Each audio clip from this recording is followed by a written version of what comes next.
ಆತ್ಮೀಯ ವೀಕ್ಷಕರೇ, ಈ ವಿಡಿಯೋದಲ್ಲಿ ಸಾಮಾಜಿಕ ಬದುಕಿನ ಕೆಲವು ಮಹತ್ವದ ವಿಚಾರಗಳು, ಆಲೋಚನೆಗಳು,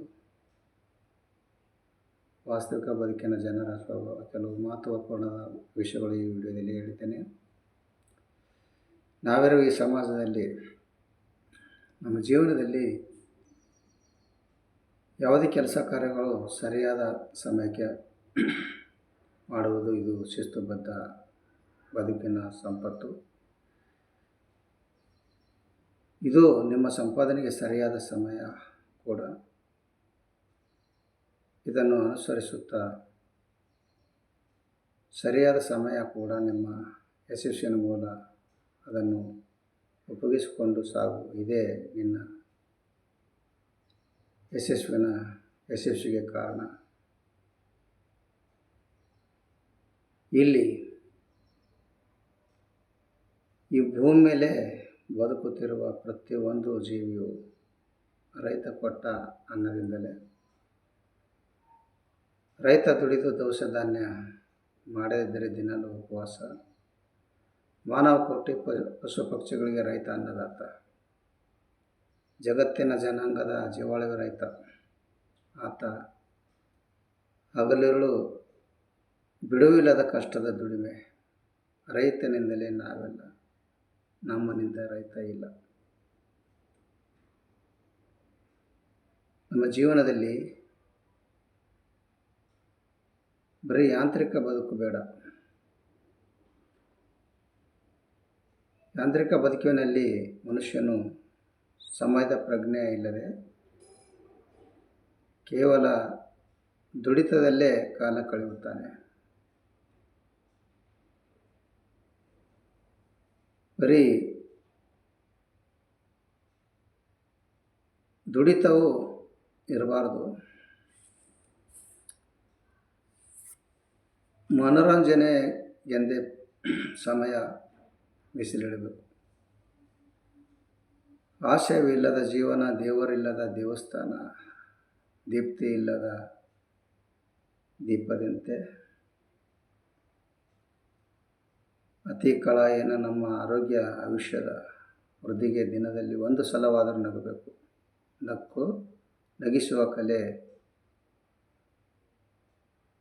ಮನುಷ್ಯನಲ್ಲಿ ಇರಬೇಕು. ಇದು ಮನಸ್ಸಿಗೆ ನೆಮ್ಮದಿ ಕೊಡುತ್ತದೆ. ನಾವಿರುವ ಈ ಸಮಾಜದಲ್ಲಿ ನಮ್ಮ ಕಷ್ಟದ ಕಾಲಕ್ಕೆ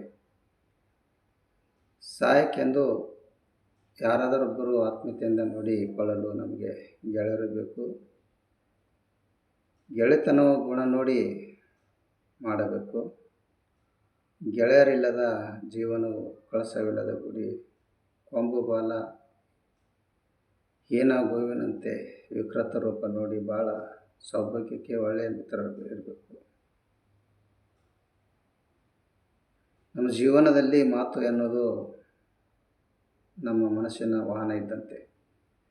ಪರಿಸರದ ತಿರುಳು, ಅದರಲ್ಲಿ ಮಂಡಿಸವೇ ರಸ ವಿರಸ ಸಮರಸ. ಅದು ತರುವುದು ಹಿತಮಿತವಾಗಿ ಮಾತನಾಡು. ವಿಚಾರಿಸಿ ಮಾತು ಆಡಿದರೆ ಅರ್ಥ ಇರಬೇಕು. ಮಾತು ಆಡಿದರೆ ಹೋಯಿತು, ಮುತ್ತು ಹೊಡೆದರೆ ಹೋಯಿತು. ಮಾತಿನಲ್ಲಿ ಸ್ವರಸ್ಯ ಇರಬೇಕು. ಬೇರೆಯವರಿಗೆ ನೋವು ಆಗುವ ರೀತಿಯಲ್ಲಿ ಮಾತನಾಡಬಾರದು. ಕೋಟಿ ಉದ್ಯೋಗದಲ್ಲಿ ಮೇಟು ಉದ್ಯೋಗ ಮೇಲೂ. ರೈತನು ಒಂದು ಸಲಾಮು. ರೈತ ಜೀವನದ ಹಿಡಿತ. ರೈತ ಇಲ್ಲದಿದ್ದರೆ ಸಂಸಾರವು ಕುಂಠಿತ. ಇರಬೇಕು ಯಾವಾಗಲೂ ರೈತನಿಗೆ ಸಹಾಯ ಹಸ್ತ. ರೈತ ಇದ್ದರೆ ಜಗ ಉಳಿತ. ಇರಬೇಕು ನಿನ್ನಲ್ಲಿ ನಿಯತ. ಇದೇ ಬಾಳಿನ ಗಮ್ಮತ್ತ.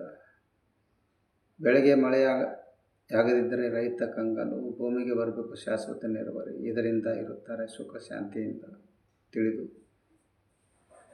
ತಿಳಿದು ಮಾಡಬೇಕು ಭೂಮಿ ಆದ. ಸರಿಯಾದ ಸಮಯಕ್ಕೆ ಆಗಬೇಕು ಭೂಮಿಯ ಕೆಲಸ ಕಾರ್ಯಗಳ ಮಜಾ.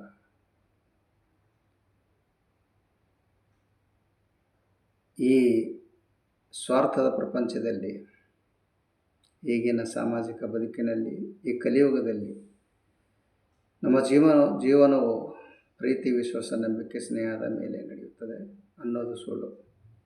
ಅಂಥ ಅಂಶವೂ ಇದರಲ್ಲಿ ಇಲ್ಲ. ನೀನು ನಿನಗಾಗಿ, ನಿನಗೋಸ್ಕರ ಮಾತ್ರ ಜೀವನ. ಇಲ್ಲಿ ಯಾರಿಗೆ ಯಾರೂ ಆಗಲ್ಲ. ಯಾರು ಎಲ್ಲಿಂದ ಯಾವಾಗ ಬೇಕಾದರೂ ನಿನ್ನನ್ನು ಬಿಟ್ಟು ಹೋಗ್ಬೋದು. ಇದು 100ಕ್ಕೆ 100 ಸತ್ಯ ಮಾತು. ಹೆತ್ತ ತಂದೆ ತಾಯಿಯವರನ್ನೇ ನೋಡದ ಜನ ಈ ಜನ ಅಣ್ಣ ತಮ್ಮರನ್ನು, ಬಂಧು ಬಳಗದವರನ್ನು ಎಲ್ಲಿ ನೋಡ್ತಾರೆ? ಹೊರಟು ಹೋಯಿತು ಆ ಕಾಲ, ಪ್ರೀತಿ, ಪ್ರೇಮ, ವಿಶ್ವಾಸ, ನಂಬಿಕೆ, ಸ್ನೇಹದ ಕಾಲ. ಇದು ಕಲಿಯುಗ, ಸ್ವಾರ್ಥದ ಪ್ರಪಂಚದ ಇವರು ನಮ್ಮವರು, ನನ್ನವರು, ನಮಗಾಗುವರು ಎನ್ನುವುದು ಬರೀ ಭ್ರಮೆ ಅಷ್ಟೇ. ಇಲ್ಲಿ ಯಾರಿಗೆ ಯಾರೂ ಆಗಲ್ಲ. ನಿನ್ನ ನೋವಿಗೆ ನೀನೇ ಕಾರಣ, ನಿನ್ನ ದುಃಖಕ್ಕೆ ನೀನೇ ಕಾರಣ, ನಿನ್ನ ಕಣ್ಣೀರಿಗೆ ನೀನೇ ಕಾರಣ. ಎಲ್ಲವೂ ಸಹಿಸಿಕೊಂಡು ಹೋಗಬೇಕು, ಅಷ್ಟೇ ಜೀವನ. ನಮ್ಮ ಜೀವನದಲ್ಲಿ ಒತ್ತಡವಿಲ್ಲದ ಯಾವ ಕೆಲಸವೂ ಇರೋದಿಲ್ಲ, ಮತ್ತು ನಷ್ಟವಿಲ್ಲದ ಯಾವ ವ್ಯವಹಾರವೂ ಇರುವುದಿಲ್ಲ, ಕಷ್ಟಪಡಲಾರ್ದ ಯಾವ ವ್ಯವಸಾಯವೂ ಇರುವುದಿಲ್ಲ. ಜೀವನದಲ್ಲಿ ಕಷ್ಟ ಇಲ್ಲದ ಸುಖ ಇಲ್ಲದ, ನೋವಿಲ್ಲದ ಸಂಸಾರವಿಲ್ಲ, ಸಮಸ್ಯೆಗಳೇ ಇಲ್ಲದ ವ್ಯಕ್ತಿ ಇಲ್ಲ. ಜೀವನ ಸಮಸ್ಯೆಗಳಿಂದ ಕೂಡಿದೆ. ಅದನ್ನು ಹೊಂದಿಕೊಂಡು ಹೋಗಬೇಕು.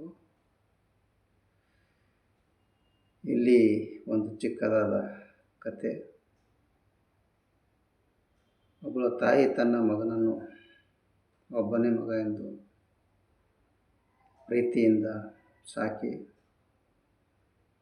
ಚೆನ್ನಾಗಿ ಶಾಲೆ ಕಲಿಸಿ ಮುಂದೆ ದೊಡ್ಡವನಾಗಿ ಅವನು ಮುಂದೆ ಏನಪ್ಪ ಅಂದರೆ ಒಂದು ಒಳ್ಳೆಯ ಶಿಕ್ಷಣ ಪಡೆದು, ಪದವಿಗಳು ಪಡೆದು ಒಂದು ದೊಡ್ಡ ಹುದ್ದೆಯಲ್ಲಿ ಸೇರಿಕೊಳ್ಳುತ್ತಾನೆ. ತಾಯಿಯು ಮಗನಿಗೆ ಚೆನ್ನಾಗಿ ಒಂದು ಹೆಣ್ಣು ನೋಡಿ ಮದುವೆ ಮಾಡುತ್ತಾಳೆ. ಮುಂದೆ ಮನೆಯಲ್ಲಿ ಸೊಸೆ ಬಂದು ಮಗನ ಮತ್ತು ಸೊಸೆಯ ಯಾವುದೇ ಒಂದು ಹುಟ್ಟುಹಬ್ಬದ ಸಮಯದಲ್ಲಿ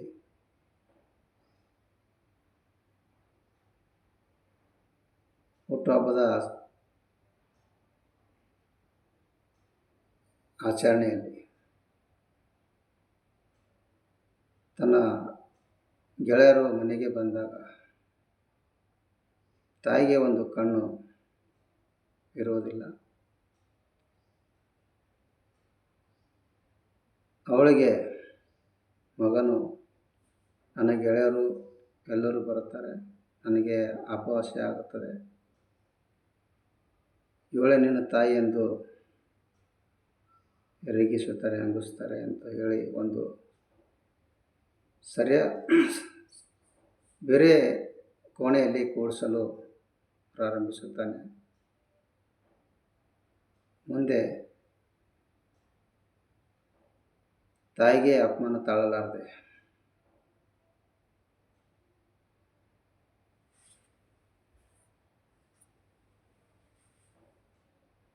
ಒಂದು ಚೀಟಿ ಬರೆದು ಮಗನ ಸೂಟ್ಕೇಸಲ್ಲಿ ಇಟ್ಟು ಹೋಗಿದಳು. ಈ ಕಣ್ಣಿನಿಂದ ನಿನಗೆ ತೊಂದರೆ ಆಗುತ್ತಾ ಇದೆಯಾ, ಮರ್ಯಾದೆ ಹೋಗ್ತಾ ಇದೆಯಾ, ಈ ಕಣ್ಣು ಹೇಗೆ ಹೋಗಿದೆ ಎಂದು ಆ ಚೀಟಿಯಲ್ಲಿ ಬರೆದು ಹೋಗಿದ್ದಳು.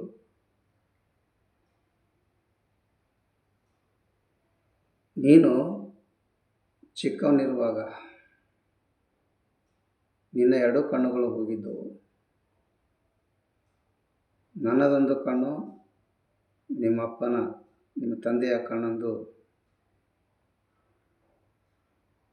ನಿನಗೆ ಹಾಕಿದೆವು. ಆವಾಗ ಈ ಜಗತ್ತು ನೋಡಿದಿ ಅಂತ ಚಿಟ್ಟಿಯಲ್ಲಿ ಬರೆದಿತ್ತು. 2 ಕಣ್ಣುಗಳು ಸಿದ್ಧಗೊಳಿಸಿದೆವು. ಆವಾಗಲೇ ಈ ಪ್ರಪಂಚ ನೋಡಿದೆಪ್ಪ. ಎಲ್ಲೇ ಇರು, ಹೇಗೆ ಇರು, ನೀನು ನಿನ್ನ ಹೆಂಡತಿ ಚೆನ್ನಾಗಿ ಇರು ಎಂದು ಆ ಚೀಟಿಯಲ್ಲಿ ಬರೆದಿತ್ತು.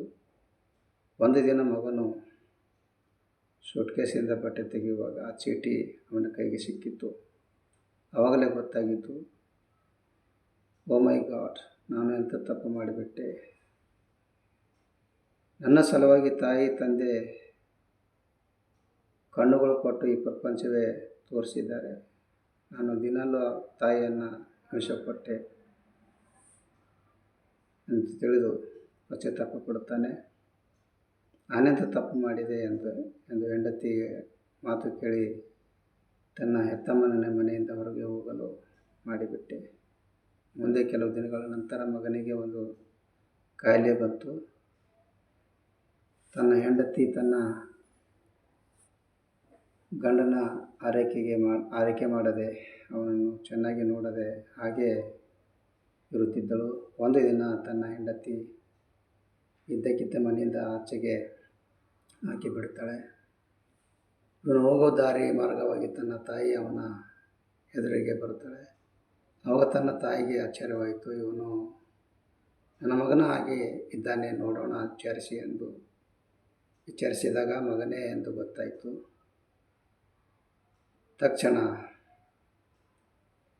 ಹಾಸ್ಪಿಟಲ್ಗೆ ಕರೆದುಕೊಂಡು ಹೋಗಿ ಅವನಿಗೆ ಉಪಚಾರ ಮಾಡಿಸಿದಳು. ಮುಂದೆ ತನ್ನ ತಾಯಿ ಜೊತೆಯಲ್ಲೇ ಮನೆಗೆ ಹೋಗ್ತಾನೆ. ಈ ಕಥೆಯಿಂದ ತಿಳಿದು ಬಂದದ್ದು ಏನೆಂದರೆ, ತಂದೆ ತಾಯಿಯವರನ್ನು ಗೌರವಿಸಿ ಚೆನ್ನಾಗಿ ನೋಡಿಕೊಳ್ಳಬೇಕು. ಬೇರೆಯವ್ರ ಮಾತು ಕೇಳಿ ತಂದೆ ತಾಯಿಯವರನ್ನು ಮನೆಯಿಂದ ಹೊರಗೆ ಹಾಕಬೇಡಿ. ಈ ವಿಡಿಯೋ ಇಷ್ಟ ಆದರೆ ಲೈಕ್ ಮಾಡಿ, ಶೇರ್ ಮಾಡಿ, ಸಬ್ಸ್ಕ್ರೈಬ್ ಮಾಡಿ.